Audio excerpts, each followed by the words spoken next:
이 새벽에 주 앞에 나오신 분들을 진심으로 환영합니다. 찬송가 438장, 438장입니다.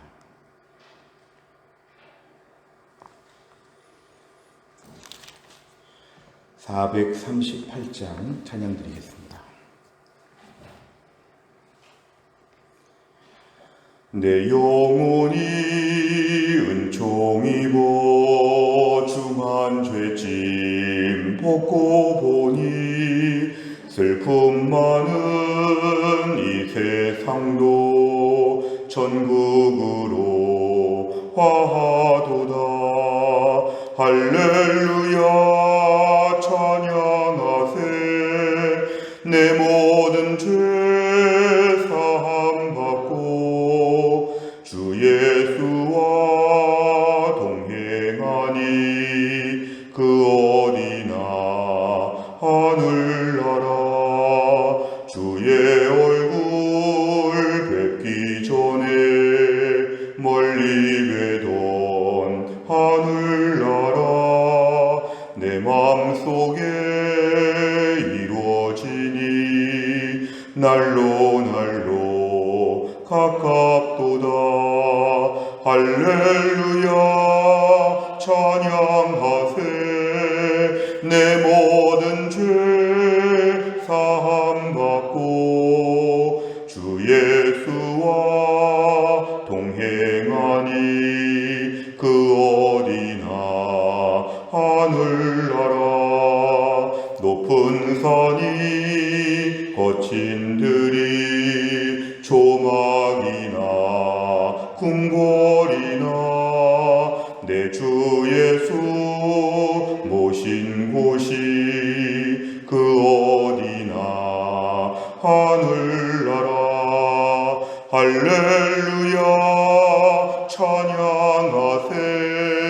내 모든 죄 사함 받고 주 예수와 동행하니 그 어디나 하늘나라. 아멘. 하나님 말씀은 예레미야 6장입니다. 예레미야 6장 1절부터 15절까지입니다. 예레미야 6장 1절부터 15절인데요. 1059페이지입니다.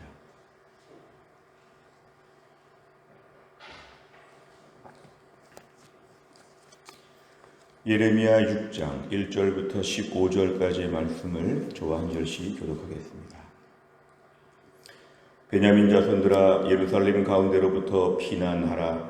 드고아에서 나팔을 불고 베낫게렘에서 깃발을 들라. 재앙과 큰 파멸이 북방에서 여보와 오미니라. 아름답고 우아한 시온의 딸을 내가 멸절하리니 목자들이 그 양떼를 몰고 와서 주위에 자기 장막을 치고 각기 그 초소에서 먹이리로다.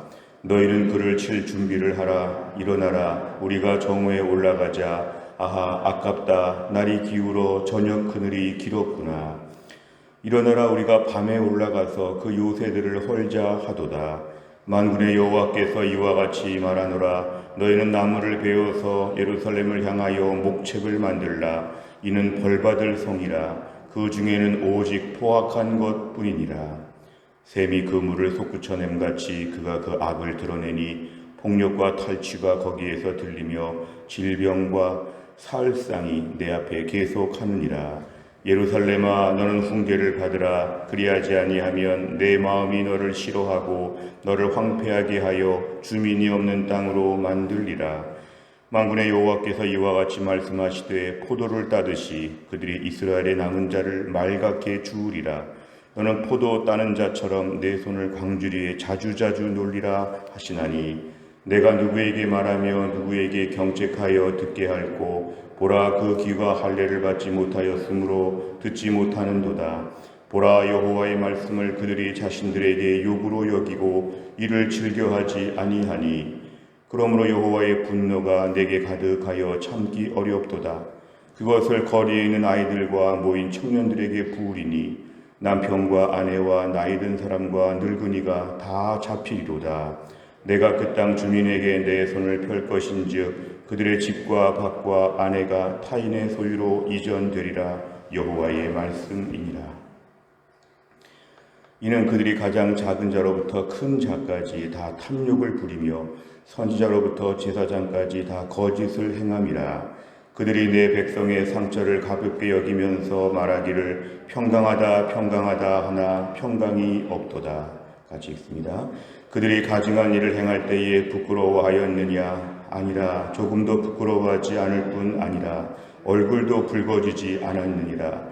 그러므로 그들이 엎드러지는 자와 함께 엎드러질 것이라. 내가 그들을 벌하리니 그 때에 그들이 거꾸러지리라. 여호와의 말씀이니라. 아멘. 오늘 본문의 말씀을 보시면 남유다 왕국의 멸망이 임박할 때에 오늘 특별히 예레미야는 예루살렘 성에 임박한 멸망을 얘기합니다. 오늘 1절에 보니까 베냐민 자손들아 예루살렘 가운데로부터 피난하라. 왜냐하면 멸망할 것이니까 대피하라는 것입니다.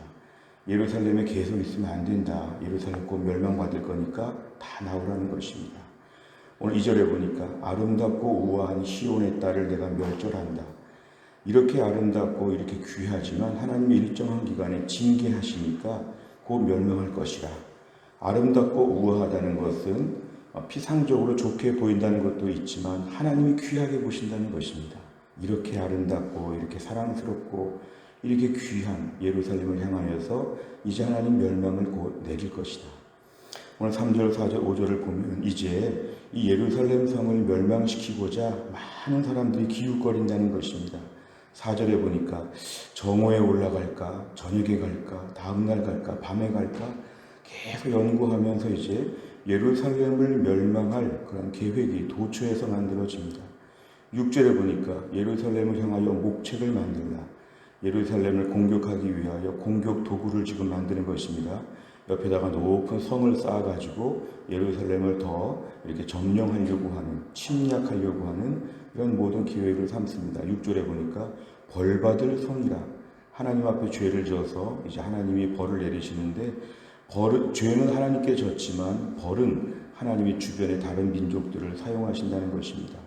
오늘 7절에 보니까 샘이 그 물을 솟구쳐내는 같이 막 콸콸콸 샘물이 나오는 것처럼 계속해서 쉴 새 없이 그 속에서 악이 나오는, 마치 시궁창이나 하수구에서 뭐가 잘못돼서 막 물이 넘쳐나는 것처럼 악취가 나면서 더러운 것이 굉장히 왕성하게 지금 나오고 있다. 악이 얼마나 가득했는지 이렇게 지금 무서운 모습을 보여줍니다. 8절에 보니까 하나님이 선지자들을 계속 보내서 훈계를 주시죠. 이렇게 해라 저렇게 해라 그러면 안 된다. 근데 이런 말씀들을 들을 때마다 8절에 보니까 싫어한다. 하나님 말씀을 꼭 듣지 않는 이들의 완악한 말씀. 10절에 보니까 더 자세히 나와 있습니다. 하나님 말씀을 들을 때마다 귀가 할례를 받지 못하기 때문에 듣기 싫어합니다. 왜 우리에게 욕합니까? 왜 우리에게 좋은 소리 안 하고 나쁜 소리 합니까? 하나님의 말씀 앞에 계속 듣기 싫어하지요. 듣기 좋은 말만 들으려고 하는 이들의 모습.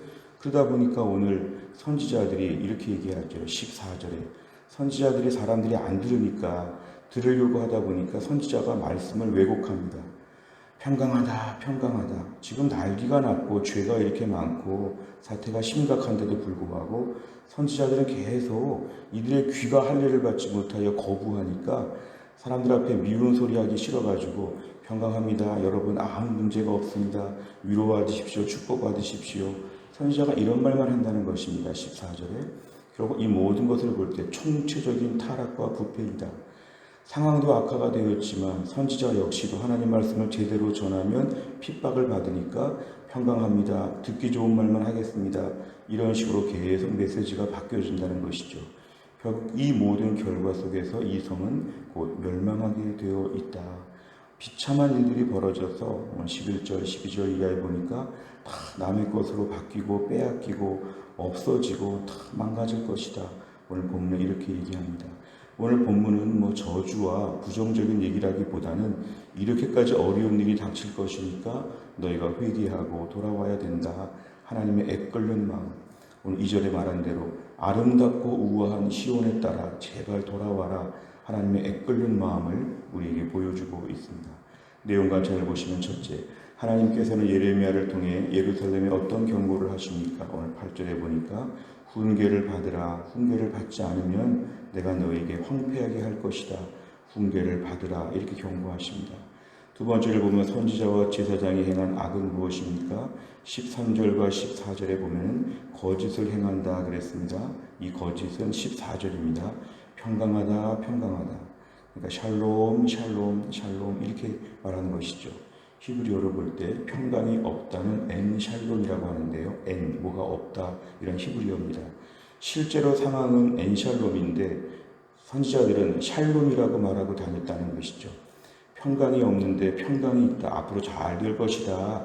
기분 좋은 얘기만 하자. 이런 것들이죠. 결국 앞에서 선지자와 제사장들이 이런 말을 하게 된 가장 큰 이유는 10절에 보니까 듣지 않으니까 좀 직언을 하면 듣기 싫어하는 그 강팍한 마음이 있으니까 정확한 말을 거기에 비하면 예레미야가 지금 매우 직언을 하고 있으니까 나중에 예레미야는 큰 핍박을 받게 되는 것입니다. 세 번째를 보면 유다의 지도자들이 거짓 평강을 외친 이유는 무엇입니까? 오늘 10절이 중요합니다. 듣지 않으면 말씀하지 않으신다.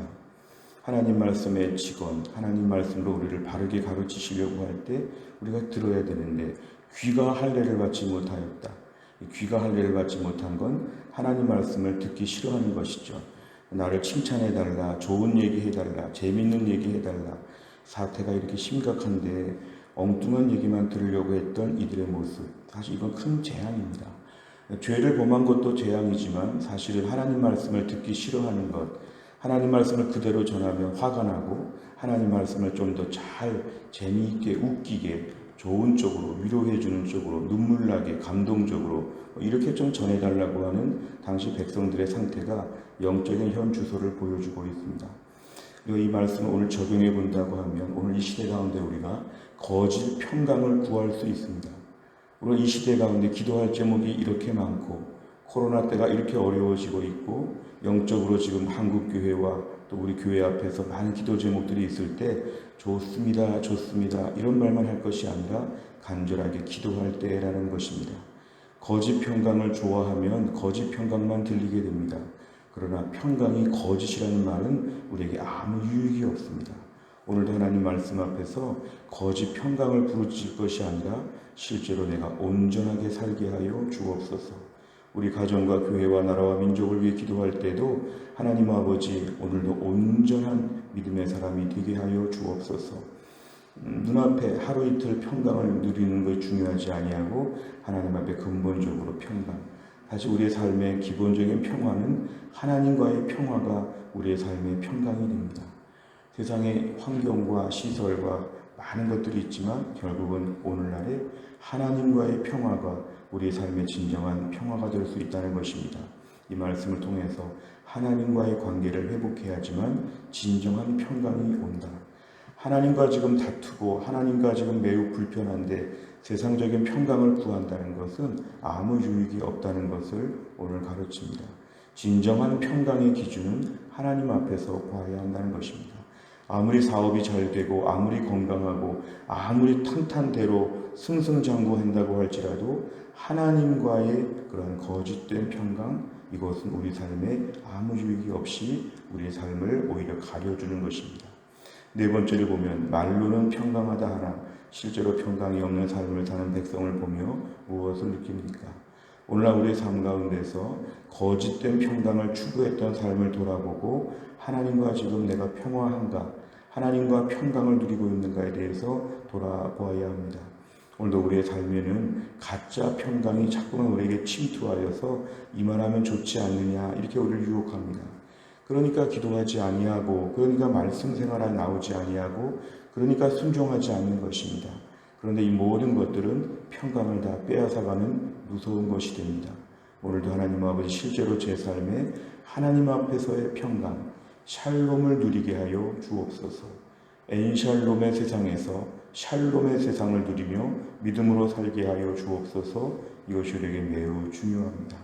마지막 다섯 번째를 보면 하나님께서 주시는 평강이 아닌 세상의 방법으로 평강을 구했던 적은 언제입니까? 거짓 평강을 버리고 하나님의 말씀에 귀 기울이기 위해 무엇을 결단하겠습니까? 오늘 우리의 삶에 하나님 앞에서 살아간다는 걸 다시 한번 기억해야 합니다. 오늘 14절의 말씀 제일 중요합니다. 우리 안에 상처와 아픔들이 많을 때 이건 하나님 앞에서 풀고 정리해야 됩니다. 다른 사람의 문제가 아니라 나와 하나님과의 문제가 온전해져야 내 주변에 평강이 비로소 올 수 있다는 것입니다.